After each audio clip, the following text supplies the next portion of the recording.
ఇదే కాదు, ఇవాళ నేను 1200 ఎకరాలు ఆడ భూసేకరణ చేసి తొండలు గుడ్లు పెట్టని భూములను ఇవాళ ఏదైనా ఏజో పారిశ్రామిక వాడ తీసుకొచ్చి పరిశ్రమలు తెస్తే మా పిల్లలకు ఉద్యోగాలు వస్తాయి, నా ప్రాంతం అభివృద్ధి జరుగుతుంది. నేను ముఖ్యమంత్రి అయినా కాబట్టి వాళ్ళకి కృతజ్ఞత తెలుపుకోవాలని నేను ప్రయత్నం చేస్తే కొంతమంది రౌడీ మూకల్ని తయారు చేసి పైసలు ఇచ్చి కలెక్టర్ని, ఆర్డీఓని, అధికారులందరినీ ఇష్టం వచ్చినట్టు కొట్టిరు. కొట్టి ఇప్పుడు మా మీద కేసు ఎట్లా పెడతారు అంటారు. ఉత్తోని పక్కింటోని చెంప మీద కొడితేనే ఇవాళ రేపు మన పిల్లల్ని నెత్తి మీద కొడితేనే వాడు 100కు డయల్ చేస్తుండు, మా నాయన కొడుతుండు, మా నాయనమ్మ కొడుతుందని. స్కూల్కి పోయే పిల్లగాడు కూడా అలా తెలివి వచ్చింది, నెత్తి మీద ఎట్లా అంటే వాడు 100కి డయల్ చేస్తుండు. అధికారులను కిందేసి కొట్టి చంపేదానికి ప్రయత్నం చేస్తే కేసులు కడితే మా టీఆర్ఎస్ వాళ్ళ మీద కేసులు ఎట్లా కడతారు? బరాబర్ మా టీఆర్ఎస్ వాళ్ళు ఇట్లనే దాడులు చేస్తారంటారు. నేను అడుగుతున్న చంద్రశేఖరరావు గారిని, నీ కొడుకు నీ అల్లుడు మాట్లాడే భాషను మీరు సమర్థిస్తున్నారా? భూసేకరణ చెయ్యొద్దా? తెలంగాణ రాష్ట్రంలో పరిశ్రమలు పెట్టొద్దా? మా IT and industry Sridhar Babu గారు రోజుకి 20 గంటలు పనిచేస్తూ ఈ రాష్ట్రానికి వేల కోట్ల రూపాయల పెట్టుబడులు తెచ్చి విదేశీ పరిశ్రమలను రప్పించి నిరుద్యోగ యువకులకు, ఇంజనీర్లకు ఈరోజు ఉపాధి కల్పించాలని చేస్తున్న ప్రయత్నం తెలంగాణ రాష్ట్రంలో చెయ్యొద్దా? మీరు చెప్పండి. 10 ఏళ్ళు ప్రభుత్వం నడిపిన మీరు భూసేకరణ చేయలేదా?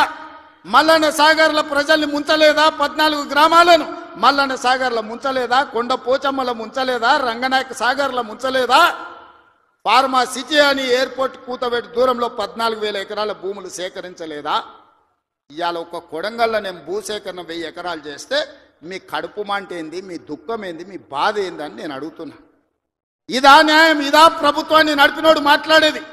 ఈ విధానం ఉంటే రాష్ట్రం అభివృద్ధి చెందుతుందా?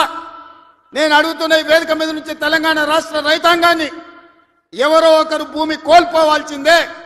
అభివృద్ధి జరగాలంటే భూసేకరణ జరగాల్సిందే. భూసేకరణ జరిగితే ఎవరో ఒకరు భూమి కోల్పోవాల్సిందే. ఎవరు ఇష్టంగా భూమి ఇవ్వరు. కానీ బాధలో ఉన్న రైతుకు నష్టపరిహారం అత్యధికంగా ఇవ్వడం ద్వారా ఆ రైతును మనము ఆదుకోవాలి. ఇవాళ ఎక్కడైతే భూసేకరణ జరుగుతుందో భూసేకరణ చట్ట ప్రకారం వాళ్ళకి ఎక్కువ ఇవ్వలేకపోతున్నాం. నేను చీఫ్ సెక్రటరీ కలెక్టర్లకు ఆదేశాలు ఇచ్చిన, ఆ ప్రాంతాలలో భూముల విలువ 3 అంతలు పెంచండి. అప్పుడు వాళ్ళ భూమికి ఊర్లో 10 లక్షలు ఇస్తే మనం 30 లక్షల నష్టపరిహారం ఇస్తే ఆ రైతు సంతోషంగా ముందుకొచ్చి భూమి ఇస్తాడు. శాశ్వత అభివృద్ధి కోసం రాష్ట్ర పునర్నిర్మాణంలో త్యాగం చేస్తున్న భూ యజమానులను, వాళ్ళు దళితులు, గిరిజనులు, బలహీన వర్గాల వాళ్ళు ఉంటారు. చిన్న చిన్న భూములు ఉంటాయి, కుటుంబంలో 5-6 మంది ఉంటారు. వాడు అసూటనో ఇసూటనో పోయి భూమి కొనుక్కోవాలంటే నష్టపరిహారం అత్యధికంగా ఇవ్వాలని చట్టాన్ని సవరించమని ఇవాళ నేను ఆదేశాలు ఇచ్చిన. స్వతంత్రం వచ్చినప్పటి నుంచి ఈ రోజు వరకు మా కొడంగల్ నియోజకవర్గం మీద ఎవరు దయ చూపించలే, ఆ ప్రాంతం నుంచి ఎవరు మంత్రి కాలే. ఇవాళ ఆ ప్రజల కోరిక మేరకు నేను ఎమ్మెల్యేనై ముఖ్యమంత్రిని అయితే నేను ఆడ అభివృద్ధి చేయాలి, మా పిల్లలకు ఉద్యోగాలు ఇవ్వాలి. మా గ్రామాలు ఎడారిగా మారినాయని నారాయణపేట కొడంగల్ ఎత్తిపోతల పథకాన్ని మా నీళ్లు తీసుకెళ్ళనికే తాగనిక నీళ్లు లేక ఫ్లోరైడ్ ఉండి కల్తీ కళ్ళు తాగి ఆ కల్తీ కళ్ళుతోని పిచ్చెక్కి పిల్లల్ని మంచాలకు గట్టేస్తుంటే ఆ బాధ చూడలేక నారాయణపేట కొడంగల్ ఎత్తిపోతల ప్రాజెక్టు ద్వారా 1,00,000 ఎకరాలకు నా ప్రాంతానికి నీళ్లు ఇవ్వాలని నేను ముఖ్యమంత్రిగా చేస్తే అండ్లా కాళ్ళ కట్టబెడతాడు హరీష్ రావు. 1,00,000 కోట్లు కాళేశ్వరంలో కాంట్రాక్టర్లకు కాలబెట్టిండు. పాలమూరు రంగారెడ్డికి 20,000 కోట్లు కాలబెట్టిండు. ఇంతవరకు సుక్క నీరు రాలేదు. కాళేశ్వరంలో 52,000 ఎకరాలకు ఇచ్చాడు.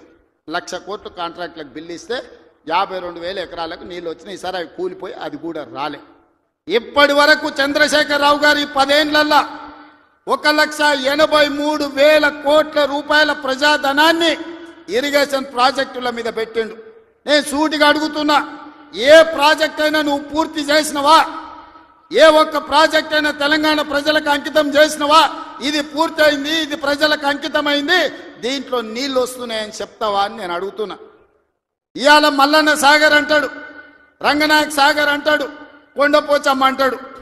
రంగనాయక సాగర్ కడితే రంగనాయక సాగర్ దగ్గర హరీష్ రావు ఫామ్ హౌస్ కట్టుకున్నాడు. 3 దిక్కుల ప్రాజెక్ట్ ఉంటుంది, మధ్యలో ఆయనకు ఫామ్ హౌస్ ఉంటుంది. ఆయనకు 360 డిగ్రీలు వాటర్ ఫ్రంట్ వ్యూ ఉండాలంట. భూసేకరణ కోసం తీసుకున్న భూమిని హరీష్ రావు పేరు మీదకి బదిలీ చేపించుకున్నాడు. ప్రాజెక్టు కోసం సేకరించిన భూములు రంగనాయక సాగర్ సిద్దిపేట దగ్గర ప్రాజెక్టు కోసం సేకరించిన భూములు ప్రాజెక్టుల నుంచి తొలగించి హరీష్ రావు ఫామ్ హౌస్ కట్టుకున్నాడు. దానికి లెక్క చెప్పాల్సింది హరీష్ రావు గారు. ఏం చింత చేయకు, లెక్కలు తీస్తున్నా, నీ లెక్క చెప్తా. కొండ పోచమ్మ ప్రాజెక్టు కట్టిందే కేసీఆర్ ఫామ్ హౌస్ కు కాలువలు తీసుకెళ్లడానికి. ఇవాళ నిజ నిర్ధారణ కమిటీ వేసుకుందాం, కొండ పోచమ్మ ప్రాజెక్టుకు పోదాం. కొండ పోచమ్మ నుంచి డైరెక్ట్ గా కేసీఆర్ ఫామ్ హౌస్ 100 ఎకరాలకు కాలువ డైరెక్ట్ ఆయన ఫామ్ హౌస్ లోకి వెళ్ళి తీసుకుపోయాడు. 1000 కోట్లు ప్రజలే ఖర్చు పెడితే నీ ఫామ్ హౌస్ కు నీళ్లు తీసుకెళ్తావా? ఇది న్యాయమా? చంద్రశేఖరరావు గారు, నిన్ను నమ్మి నీ చేతిలో రాష్ట్రం పెడితే, నీ కొడుకుని మున్సిపల్ మినిస్టర్ పెడితే జన్వాడలో 111 ఫామ్ హౌస్లు కట్టుకుంటాడు. ఆయన బామ్మార్ది ఇంకోటి కట్టుకుంటాడు. అందులో దీపావళి పండుగ వచ్చిందని చిచ్చుబుట్లు కాకుండా సారాబుట్లు పెట్టి దావతులు చేస్తాడు. ఏమనంటే మేము క్యాసినో నడుపుకుంటాం, మేము సారా బుట్లు పెట్టుకుంటాం, కాబట్టి మమ్మల్ని ఏం అనొద్దు అని. అంటే బావ కళ్ళల్లో ఆనందం చూడడానికి ఆయన బామ్మార్ది ఏమి తాగి తందనాళ్ళు ఆడినా డ్రగ్స్ తీసుకున్నాడు ఆ ఇంట్లో దొరికిన కేసు పెట్టొద్దా? ఒకసారి ఆలోచన చేయండి. ఎంత సిగ్గు లేకుండా మాట్లాడుతున్నారంటే, డ్రగ్స్ తీసుకున్నాడు దొరికిండు కదనే వాడు మొత్తం అందా, అవును నేను డ్రగ్స్ తీసుకున్నాను వాడు ఒప్పుకుండు, డ్రగ్స్ ఉన్నోడు దొరికిండని వీడు ఒప్పుకుండు, కానీ వాడిని పట్టుకోవద్దంట పోలీసోడు. ఎందుకంటే మేము బీఆర్ఎస్ నాయకులం కాబట్టి మమ్మల్ని ఏమనొద్దని. ఈ రాష్ట్రంలో ఈ దేశంలో బీఆర్ఎస్ వాళ్ళకి ఏమైనా కొత్త చట్టం ఉందా? ఇడిచిపెట్టాలా? ఊర్లో డ్రంక్ అండ్ డ్రైవ్ అని పిల్లలు ఇవ్వడానికి తెలిసో తెలియక తాగితే నోట్లో పుల్ల పెట్టి ఊదిచ్చి వాని బండి గుంజుకొని వాని పోలీస్ స్టేషన్లో పెట్టి వాని ఈపులు వలగొట్టి వాని దగ్గర 5,000 వసూలు చేస్తున్న సన్నాసి, నీ బామ్మార్ది డ్రగ్స్ తీసుకున్నాడు ఇంట్లో దొరికితే, అక్రమంగా ఫామ్ హౌస్ కట్టుకుంటే, వాని ఇంట్లో విదేశీ మద్యం దొరికితే వాని మీద కేసు పెట్టొద్దు అంటున్నావంటే చట్టం నీకోటి, పేదోళ్ళకి ఇంకొక చట్టమా అని నేను అడుగుతున్నా. ఉద్యమకారునంటో 80,000 పుస్తకాలు చదివినోన్నంటో అపర మేధావినంటో ప్రపంచంలో నీ అంత మేధావి లేడు, పోటీ పెడితే 1 నుంచి 100 వరకు నీకే ర్యాంక్ వస్తుంది అంటో. ఇంత చిన్న లాజిక్ మిస్ అయినవా చంద్రశేఖరరావు? భూమి సేకరించకుండా పరిశ్రమలు నెలకొల్పలేమని నా నియోజకవర్గం మీద ఎందుకు కక్ష కట్టినవని నేను అడుగుతున్నా. నేనేమో 1,00,000 ఎకరాలు సేకరించలే, 4 గ్రామాలలో కలిసి 1,100 ఎకరాలు నేను భూమి తీసుకుందామన్నది. ఇదో ప్రపంచ సమస్య అయింది. ఇంకా నేను ఢిల్లీ అయిపోయింది, ఇప్పుడు చంద్రమండలం పోతాడంట ఆయన. చంద్రమండలం పోయి ఆడ కూడా ఫిర్యాదు చేస్తాడంట.